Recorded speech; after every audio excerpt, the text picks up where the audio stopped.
Upon your truth, and all my days I'll live for you, and I will stand up on your truth, and all my days I'll live for you. Today is the day you have made, I will rejoice and be glad in him. Today is the day you have made, I will rejoice and be glad in him. I won't worry about tomorrow, I'm giving you my fears and sorrows. Where you lead me, I will follow. I'm trusting in what you say. Today's the day. Today's the day.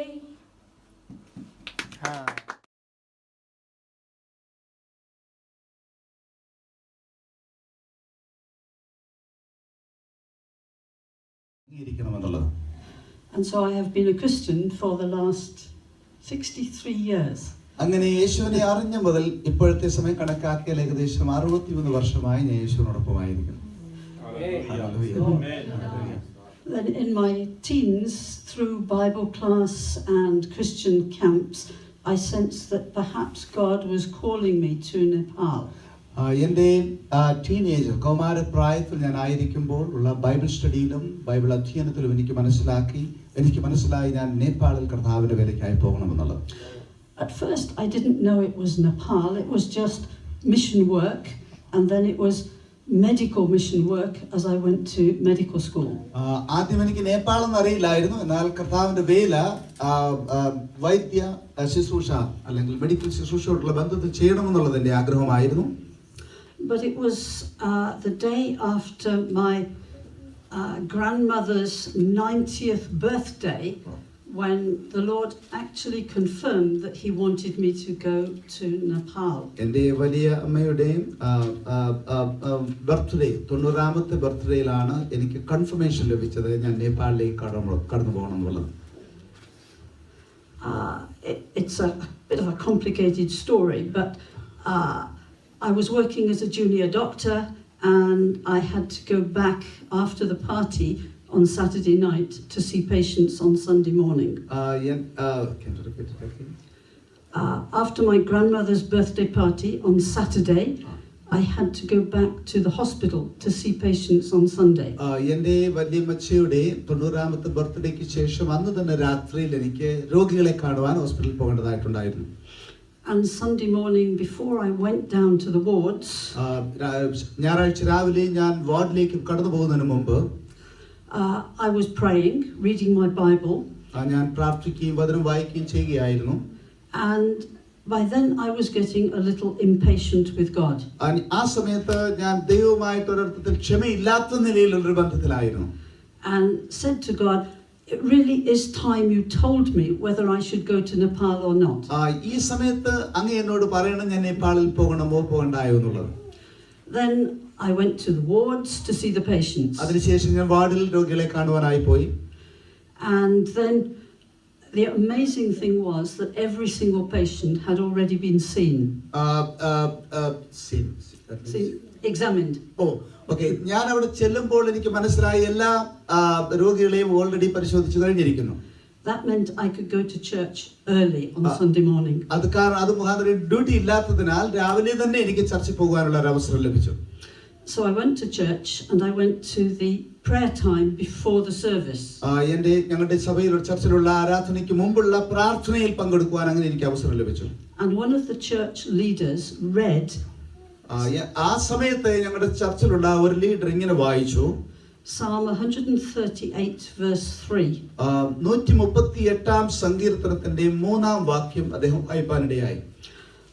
And in the Bible I was using then, it said, on the day I called, you answered me. അവിടെ എനിക്ക് ഇങ്ങനെ വായിക്കുവാനിടയായി, ഞാൻ വിളിച്ചപേക്ഷിച്ച നാളിൽ നീ എനിക്ക് ഉത്തരമരുളി. ആമേൻ. And that was the first bit of my answer. അതായിരുന്നു എൻ്റെ ജീവിതത്തിൽ ലഭിച്ച പ്രാർത്ഥനയുടെ ആദ്യത്തെ ഉത്തരം. And at the end of the church service, we sang a hymn. അതിനുശേഷം ആരാധനയുടെ അവസാനത്തിൽ ഞങ്ങളുടെ ചർച്ചിൽ ഒരു പാട്ട് പാടുവാനിടയായി. And in this hymn, the words "green pastures are before me" comes. ആ പാട്ടിന്റെ ഉള്ളിൽ ഇങ്ങനെയാണ് എഴുതിയിരിക്കുന്നത്, എൻ്റെ മുമ്പിൽ പച്ചയായ പുൽപ്പുറങ്ങളുണ്ട്. And Green Pastures was the name of the leprosy hospital run by the mission I was thinking to join. ആ പച്ചയായ പുൽപ്പുറം എന്നുള്ള പേര് ആക്ച്വലി ഒരു ഹോസ്പിറ്റലിന്റെ പേരായിരുന്നു. അത് ലെപ്രസി അല്ലെങ്കിൽ കുഷ്ഠരോഗികളെ ശുശ്രൂഷിക്കുന്ന ഒരു ഹോസ്പിറ്റലിന്റെ പേരായിരുന്നു. So in my mind, Green Pastures meant Nepal. ആ സമയത്ത് ദൈവം എനിക്കൊരു പ്രത്യേക ഒരു നിയോഗം തന്നു. ഈ പച്ചയായ പുൽപ്പുറം എന്നുള്ളത് നേപ്പാളിലുള്ള ഗ്രീൻ പാസ്ചർ എന്നുള്ള ഒരു ഹോസ്പിറ്റലിന്റെ പേരായിരുന്നു. So after some time finishing medical extra study, doing some Bible training, I went to Nepal, and for the first mostly 25 years I worked in medicine, clinical medicine, and then administration. എൻ്റെ medical അധ്യയനത്തിനും അതിനുശേഷമുള്ള ഒരു Bible പഠനത്തിനു ശേഷം ഞാൻ നേപ്പാളിലേക്ക് കടന്നുപോയി. ഏകദേശം 25 വർഷം അവിടെയുള്ള ഒരു ഹോസ്പിറ്റൽ അഡ്മിനിസ്ട്രേഷനിലും അതുപോലെ വാർഡിലും ജോലി ചെയ്യുവാൻ കർത്താവ് അവസരം തന്നു. And after 25 years, God said something different to me. ആ 25 വർഷത്തെ ശുശ്രൂഷയ്ക്ക് ശേഷം ദൈവം എന്നോട് വ്യത്യസ്തമായ നിലയിൽ ചില കാര്യങ്ങൾ പറയുവാനിടയായി. It was not one particular verse, more a passage in the Bible that he spoke to me through. ഒരു പ്രത്യേക വാചകത്തെക്കാൾ ഉപരിയായി ബൈബിളിലെ ഒരു പ്രത്യേക വാക്യം ദൈവാത്മാവിനെ കാണിച്ചു. You will remember when the Israelites were going back after the Exodus, and in the time of Joshua they were settling in the land. നമുക്കറിയാം Israel ദേശത്തിലെ അടിമത്തത്തിന് ശേഷം ഇസ്രായേൽ മക്കൾ കനാൻ ദേശത്തേക്ക് കടന്നു പോകുന്നു. യോശുവയുടെ നേതൃത്വത്തിൽ അവർക്ക് കനാൻ ദേശം വിഭാഗിച്ചു കൊടുക്കുന്ന ഒരു പ്രത്യേക സമയം 2.5 tribes decided to stay on the east side of the Jordan River. നമുക്കറിയാം 12 കുലത്തിൽ ഏകദേശം 2.5 കുലം യോർദാനിന് ഇക്കരെയായി അവർ താമസിക്കുവാൻ തീരുമാനിച്ചു. And I think most of us feel that the interpretation of that is that they were settling for second best. നമുക്കറിയാം ചില ആളുകൾ ഇങ്ങനെ വ്യാഖ്യാനിക്കാറുണ്ട്, അവർ അങ്ങനെ ഉള്ള ഒരു തീരുമാനം യോർദാന്റെ ഇക്കരെ എടുത്തത് അവർ രണ്ടാമത്തെ ഒരു ചോയ്സ് ആയിട്ടാണ് പലരും കാണുന്നത്. But a new thought I think the Lord gave me about that. എന്നാൽ അതിനെപ്പറ്റി ദൈവാത്മാവ് നൽകിയ ഒരു പുതിയ ചിന്ത ഇങ്ങനെയായിരുന്നു, that actually they were in a way pioneers, because by the time of David that area was also part of Greater Israel. ഒരർത്ഥത്തിൽ പറഞ്ഞാൽ നദിക്ക് ഇക്കരെ അവർ താമസിച്ചത് ഒരു കാരണത്താൽ ദൈവഹിത പ്രകാരം തന്നെയായിരുന്നു. കാരണം ദാവീദ് വീണ്ടും തന്റെ രാജ്യം സ്ഥാപിച്ചപ്പോൾ ഈ സ്ഥലവും തന്റെ സാമ്രാജ്യത്തിൽ പെടുവാനിടയായി. And with that passage God said to me, move outside the security of a mission visa. അതിനുശേഷം ദൈവാത്മാവ് എന്നോട് ഇങ്ങനെ പറഞ്ഞു, നീ ഒരു മിഷൻ വിസയുടെ സുരക്ഷിതത്തിൽ നിന്ന് പുറത്തു പോരണം. Up until then, as a doctor, a mission visa was easy to get. ആ സമയത്ത് നേപ്പാളിൽ ഒരു മിഷൻ വിസ കിട്ടുക എളുപ്പമായിരുന്നു. But I thought about it, I prayed about it, I took advice about it, and believed that was what God had told me to do.